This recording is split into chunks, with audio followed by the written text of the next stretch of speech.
है तो जरूर आजमाया होगा। अच्छा सुन रही हो मैडम? सुनाइए ना। अरे खुदा ने इसको बनाया है तो जरूर आजमाया होगा। हाँ जी।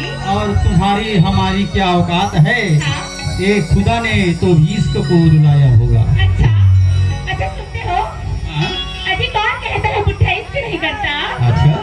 अजी कौन कहता है बुढ़ा इश्क नहीं करता? हाँ। बुढ़ा तो इश्क करता है मास्टर, लेकिन उससे कोई शक नहीं करता। अरे हम तो तुम्हें देखते ही यूं ही पागल हो जाते हैं। ऐसा? अरे हम तो तुम्हें देखते ही यूं ही पागल हो जाते हैं। हाँ। और मुस्कुराने की क्या जरूरत? हाँ। और मुस्कुराने की क्या जरूरत, हम तो यूं ही घायल हो जाते हैं। ए मास्टर, अरे गुल गई गुलशन गई राजा, अरे गुल गई गुलशन गई राजा, अरे गई होठों की लाली। हाँ। अरे मेरा पीछा करना छोड़ दे राजा, अरे मैं हूँ तो बच्चे वाली। और क्या कहते हैं? क्या जी? जब ना माना दिल दीवाना, कलम उठा के जाने जाना, खत मैंने तेरे नाम लिखा, हाले दिल तमाम लिखा, खत मैंने तेरे नाम लिखा, हाले दिल तमाम लिखा। जब ना माना दिल दीवाना, जब ना माना दिल दीवाना, कलम उठा के जाने जाना, खत मैंने तेरे नाम लिखा, हाले दिल तमाम लिखा, खत मैंने तेरे नाम लिखा, हाले दिल तमाम।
बेटा